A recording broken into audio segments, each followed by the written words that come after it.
Bonjour, bienvenue dans Rennes au pluriel. Je suis Anne. Je suis Isabelle. Aujourd'hui, nous nous trouvons Aux archives municipales de Rennes. dans le cadre des Jeudis des Archives Il a été organisé par l'Âge de la Tortue une table ronde sur la place des migrations. et des migrants dans les archives. À la fin de la table ronde, nous avons interrogé. Des participants à ce débat Elle s'est appuyée sur le travail de l'Encyclopédie des migrants.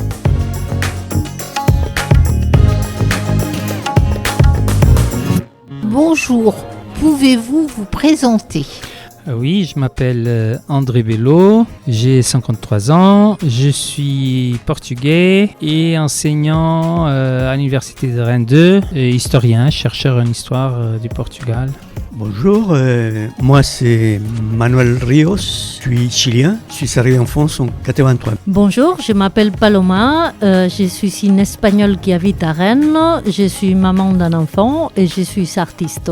Alors, je m'appelle Marie Penley, je travaille aux archives de Rennes et je m'occupe notamment des archives privées.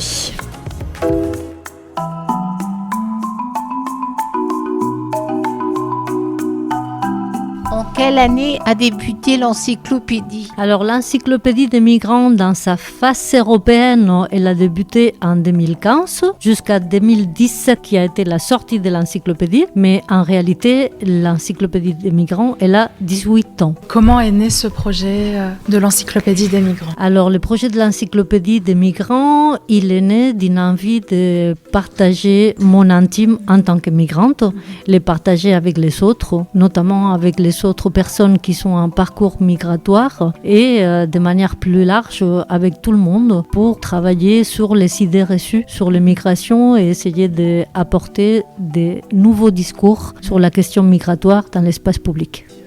Quelle est votre contribution à l'encyclopédie? Alors au projet lui-même, j'ai aucune contribution. Ce qu'on a fait aux archives de Rennes, c'est que nous avons collecté les lettres et les traductions qui sont la matière en fait de l'encyclopédie des migrants. Donc on a établi une convention de don avec l'Âge de la Tortue qui est créatrice du projet pour que les originaux soient conservés ad vitam aeternam chez nous et puissent être consultés par les chercheurs et par tous les gens qui viennent chez nous. J'ai participé de différentes manières. D'abord en écrivant un texte de chercheur sur l'immigration, que j'ai intitulé L'immigration à l'âge adulte. J'ai participé à des lectures qui ont été faites des lettres des migrants de l'encyclopédie. J'ai participé pour aider l'Âge de la Tortue, l'association porteuse du projet, à trouver un partenaire à Lisbonne. J'ai participé dans la mesure où j'ai fait des cours à l'université où j'ai pris appui sur les lettres à l'intention de mes étudiants qu'on étudie aussi la réalité de la migration dans des villes portugaises, Lisbonne et Porto, qui font partie du projet. Donc j'ai participé à différents niveaux de ce projet. Et bien sûr, c'est ma lettre, d'après ce qu'elle a dit comme Paloma, c'est la plus longue. J'ai participé de temps en temps à des actions qui mènent l'association des Palomas. Au départ, vous étiez contre écrire une lettre et qu'est-ce qui vous a fait changer d'avis? En fait, je n'étais pas contre, j'étais plutôt réticent. Je ne voyais pas l'intérêt de faire une lettre sans savoir que ça va rester entre nous et que je ne voulais pas non plus me dévoiler comme ça sur des trucs qui étaient plutôt personnels, c'est-à-dire l'amitié avec un copain ou une personne comme ça. Je ne savais pas que ça pouvait avoir une importance. C'est après qu'en parlant avec Paloma, quelques années plus tard, et avec ma compagne, persuadé que c'était important de participer. Et donc, je me suis mis à rédiger la lettre. Mais par rapport à l'écriture de la lettre, est-ce que vous pensez que ça a pu influencer l'écriture de la lettre, le fait de savoir que ce serait publié? Oui, bien sûr, parce que quand on écrit une lettre, quand on écrit quoi que ce soit, si j'écris quelque chose que pour moi, c'est un texte. Si j'écris à vous, si je vous écris à vous, c'en est un autre. Si j'écris à une autre personne que je connais mieux que vous, c'en est un autre. Et si j'écris publiquement, évidemment, ça va être une autre chose. Donc tout le monde choisit son auditoire quand on va être en position d'écrire. Le fait d'être public, ça change totalement ce qu'on va dire, évidemment. Est-ce que les contributeurs avaient des contraintes? Oui, les contributeurs, de devaient écrire une lettre à quelqu'un qui est resté dans les pays d'origine, dans leur langue maternelle si possible, écrite à la main, et devaient écrire une lettre complètement libre, mais on devait voir dans la lettre que de manière transversale, la migration change dans l'individu. Est-ce que les personnes à qui on a proposé ce projet, déjà comment elles ont été choisies, et est-ce que quand vous leur avez demandé d'écrire une lettre qui est quelque chose d'intime, est-ce que elles savaient que ça allait être publié aux yeux du grand public ou pas? Oui, enfin, elles savaient parce que ça fait partie d'un contrat qui a même été signé. Elles ont donné l'autorisation de publication, elles ont cédé leurs droits d'auteur à l'Âge de la Tortue, à l'association porteuse du projet. Ils ont été pris en photo, donc tout ça a été objet de contrat et d'une autorisation de la part de personnes. Rien n'a été caché. Et sur la façon dont les gens ont été choisis, moi, j'ai pas participé à ce projet, mais ce que je sais, c'est qu'il y a des partenaires du projet, donc dans 8 villes, Rennes, Brest, Gijón, Nantes, Lisbonne, Porto, Cadix, Gibraltar, où ont été choisis 50 personnes, si je ne me trompe pas, par ville. Et donc, c'était des migrants et c'est des partenaires locaux, donc des associations notamment, qui ont trouvé les gens. Donc, après, les critères de choix, je ne sais pas il n'y a pas une représentativité par âge ou sexe ou origine. Les associations ont été décisives pour trouver les gens, parce qu'elles connaissaient les gens. Comment avez-vous rencontré les premiers auteurs qui ont accepté d'écrire une lettre? Alors, moi, j'ai rencontré les auteurs de plein de manières différentes. Donc déjà, vraiment par empathie, par des rencontres humaines, et aussi dans les réseaux associatifs, etc., etc., etc. Il y a 400 personnes qui ont écrit une lettre et participé à ce projet de l'Encyclopédie des migrants. Comment avez-vous rencontré autant de monde? Parce que 400 personnes, c'est énorme. Et du coup, ça s'est fait sur plusieurs années. Comment vous avez réussi à rencontrer ces 400 personnes? On est parti dans un projet européen. Et on a collaboré avec 8 villes de l'arc atlantique, et donc dans chaque ville on travaillait avec une structure porteuse du projet associatif, une association artistique ou d'aide aux migrants, ou bref plein de types d'associations différentes, et avec la collectivité, et on travaillait comme ça, un réseau, réussir à faire une grande collecte des lettres.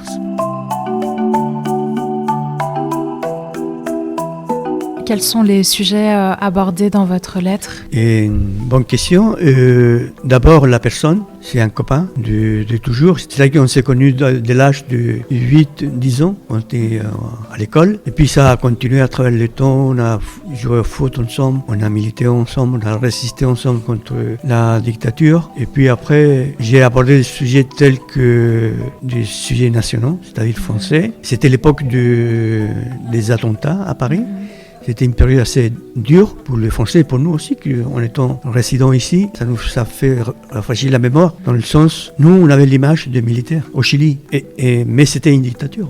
Et le choc, c'était qu'après les attentats, on voyait les militaires, et partout, comme je l'avais expliqué tout à l'heure, dans les gares, les aéroports, et même dans la ville, à se promener. Et on se disait, mais ça, ici, c'est un pays démocratique quand même. Et donc, c'était un truc qui nous a marqué énormément. Oui, ça vous a rappelé la dictature au Chili. Oui, et surtout que c'était ici en France, c'était un pays démocratique. Et puis, dans la lettre, je parle aussi, à l'époque, je lui explique à mon pote au Chili, et ma vision sur les attentats, le pourquoi de la chose, et en faisant un lien avec la situation internationale. Parce qu'il faut se souvenir qu'à l'époque, il y avait la guerre en Syrie, en Libye, etc. Et que l'État français, il était très impliqué dans la guerre là-bas. Et que c'est ça qui était... Moi, je trouvais que c'était révoltant, parce que, par exemple, le ministre de l'époque, Laurent Fabius, avait dit, et ça nous a choqué complètement, que ce qui faisait Al-Qaïda en Syrie, c'était du bon boulot. Une réponse que ça passe pas, quoi. Pour votre contribution, est-ce que ça a été compliqué de l'écrire ? Non, pas vraiment. Je voulais écrire, j'ai commencé à réfléchir à ce que ça m'a été proposé. J'ai commencé à réfléchir à ce que je voulais écrire et non, au contraire, c'était un plaisir. J'ai bien aimé l'exercice. J'ai écrit un texte qui est à la fois personnel et en même temps, j'ai essayé que ça raconte des choses sur une communauté, sur l'expérience d'immigration, que les gens puissent comprendre. Et pourquoi avez-vous accepté de participer à l'encyclopédie ? parce que j'ai beaucoup aimé le projet. Quand j'ai compris de quoi il s'agissait, ce qu'il y avait derrière, le travail, la réflexion et les objectifs, j'ai été très identifié à cette idée de donner la parole à travers des lettres, personnes migrantes. C'est très important. Est-ce que vous pouvez nous en dire plus sur la façon dont vous écrivez ces textes? Dans mon texte, je parle, donc ça s'appelle l'immigration à l'âge adulte, et je parle, d'abord elle est un peu adressée à ma filleule qui avait 18 ans, donc le même âge que le départ du Portugal en France. Je l'ai pensé comme une façon de réfléchir sur mon expérience, qui est un rapport avec un passé lié à mes parents, donc à mes origines, et j'ai essayé de relier mon expérience personnelle ou mon trajet personnel avec la réalité ou ce que je connaissais, ce que je connais de la réalité de l'immigration française. Par exemple, je suis venu en France parce que j'avais l'exemple de mes parents qui étaient venus en France. Même si je ne suis pas venu pour les rejoindre parce qu'ils étaient déjà au Portugal quand je suis parti, j'ai fait un peu la même chose qu'eux. Donc j'ai suivi les pas de mes parents. Enfin, j'ai compris par ailleurs que les immigrés portugais et les immigrés de tous les pays, ils rejoignent souvent soit des proches, rapprochement familial, ils rejoignent des gens qui sont de leur pays, de leur village. Souvent, par exemple, les Italiens qui sont partis aux États-Unis il y a longtemps, ils sont allés souvent rejoindre dans les villes et des quartiers de leur village. Donc, par exemple, un Sicilien à New York, il partait rejoindre des Siciliens à New York, et du même village, pas seulement de la Sicile, du même village. Et ça, c'est au Brésil, pareil, c'est très intéressant. Et on refait, sans le savoir, un peu la même chose. Et du coup, si j'ai bien compris, vous êtes né en France, puis ensuite vous êtes retourné au Portugal où vous avez fait votre enfance, et ensuite vous êtes revenu en France pour les études et vous y êtes resté. C'est ça. Le fait d'être né en France est une chose qui me marque, mais pas comme souvenir, parce que j'étais très petit quand je suis allé au Portugal. Donc, point de vue de mon expérience personnelle, le vécu, c'est comme si je n'étais pas né en France parce que j'ai pas de souvenir. Donc, j'ai grandi au Portugal et toute ma formation a été... Donc, ce que j'ai de français aujourd'hui, et même la nationalité française, c'est beaucoup plus tard, deuxième partie, disons. Est-ce que vous avez envoyé la lettre à votre ami au Chili ? Oui, je l'ai envoyé par Internet. Il est au courant. Et est-ce qu'il vous a répondu ? Non, il m'a très court. Peut-être qu'il n'a pas compris le sens de la démarche. Moi, je lui ai expliqué. J'étais un peu dessus parce que je me suis dit, bon, il va apprécier. Mais non, il m'a répondu, mais très vraiment, sans beaucoup de... Il ne s'est pas étalé en fait. Voilà.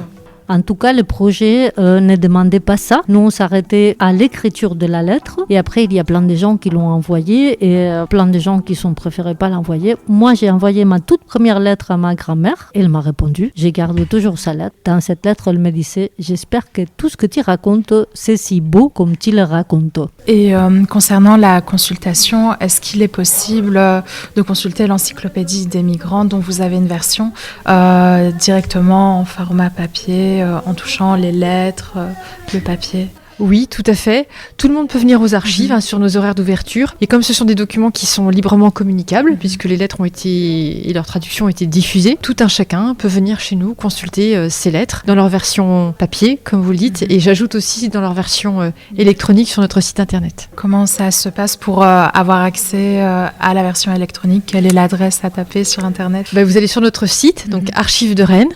Donc on est bien référencé, donc ça apparaît assez rapidement. Et puis vous tapez dans le moteur de recherche Encyclopédie des migrants et normalement le fond doit apparaître. Vous avez un inventaire qui décrit les documents. À côté de la description, vous avez le fichier avec la lettre et sa traduction qui sont liés à la description, ce qui vous permet de cibler les lettres que vous voulez lire. Comment sont catégorisées les lettres ? Est-ce qu'elles ont été publiées en fonction des dates ou en fonction des pays d'origine ? Alors ça, c'est le choix est revenu au promoteur du projet, c'est-à-dire à Paloma. Les lettres, comme leur traduction, sont rangées alphabétiquement. Donc elles sont dans quelques boîtes et voilà, donc on a rangé les lettres. Et je crois d'ailleurs que c'est pas par ordre alphabétique des patronymes, mais je crois des prénoms, me semble-t-il. C'est une volonté aussi de Paloma. Et ça représente quel espace dans les archives ? Je pourrais pas vous dire exactement. Alors déjà vous dire que dans les archives on compte en mètres linéaires. Donc vous avez une tablette qui occupe une étagère qui fait 1 mètre linéaire. On considère qu'on a 1 mètre linéaire d'archives et je crois qu'on doit être à un peu plus ou un peu moins d'1 mètre linéaire. Voilà. Et je sais que l'encyclopédie des migrants est aussi au champ libre, consultable au champ libre. Comment faire pour consulter ce livre?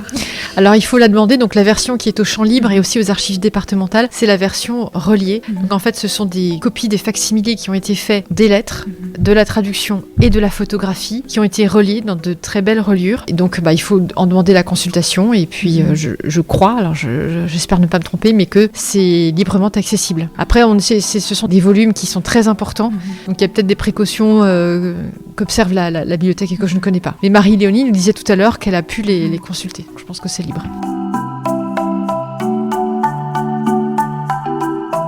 Comment faire vivre l'encyclopédie aujourd'hui? Alors l'encyclopédie, elle continue à vivre pour plein des actions qu'on fait. Donc ça peut être notamment la lecture des lettres de l'encyclopédie des migrants dans plein d'endroits différents, dans des établissements scolaires, dans des EHPAD, dans des festivals d'art, etc. Et on a aussi fait une mallette pédagogique avec toute une structure de propositions pour les jeunes, pour essayer de parler de la migration en sensibilisant les personnes avec plein d'outils scolaires, pédagogiques, etc. Est-ce que les gens viennent vous voir pour consulter les archives? Alors, comme le disait Violaine tout à l'heure, on n'a pas de statistiques sur ce fonds-là. Donc, en fait, on ne peut pas vous répondre. Il faudrait faire une recherche des statistiques en fait, de personnes qui ont consulté ce fonds, mais là, je n'ai pas la réponse, je ne peux pas vous répondre. Désolée. Et en quelle année l'encyclopédie des migrants est rentrée dans les 2018. archives? Est-ce que vous faites des animations autour de l'encyclopédie des migrants? Oui, on a fait plusieurs animations. Il y en a eu une à l'occasion de la signature de la convention, c'était en mai 2018. Et on a fait plusieurs jeudis des archives, donc qui sont notre action culturelle mensuelle aux archives de Rennes. Notamment, on a organisé 2 lectures des lettres. On a 5 magasins. Et en fait, dans la cage d'escalier qui résonne, en fait, les personnes étaient en début de magasin. Il y avait des lectures simultanées de 5 lettres, avec les voix qui s'entremêlaient un peu. Et c'est un exercice artistique aussi, qui a eu lieu d'ailleurs il y a pas très longtemps, fin mars. J'ai eu des échos que les gens étaient extrêmement touchés en fait par à la fois la teneur des lettres, bien sûr, et puis cette mise en scène d'avoir ces lectures concomitantes en fait. Et est-ce qu'il y a une lettre en particulier qui vous a touché, qui vous a marqué? Plusieurs. Le témoignage de Gabriella. Alors André, c'est pas vraiment une lettre, mais il livre quand même beaucoup de son histoire personnelle. Marie-Léonie également. Enfin, il y en a plusieurs en fait. J'aurais du mal à en choisir une en particulier. Est-ce qu'il y aura une version 2 de l'encyclopédie des migrants pour du coup les nouvelles migrations, les nouvelles personnes Eh bien, je ne sais pas. Peut-être Inch'Allah, peut-être jamais plus, je ne sais pas. Merci beaucoup. Merci beaucoup. Merci à vous. Merci à vous. Merci à vous de m'avoir donné l'opportunité de donner quelques avis sur nous.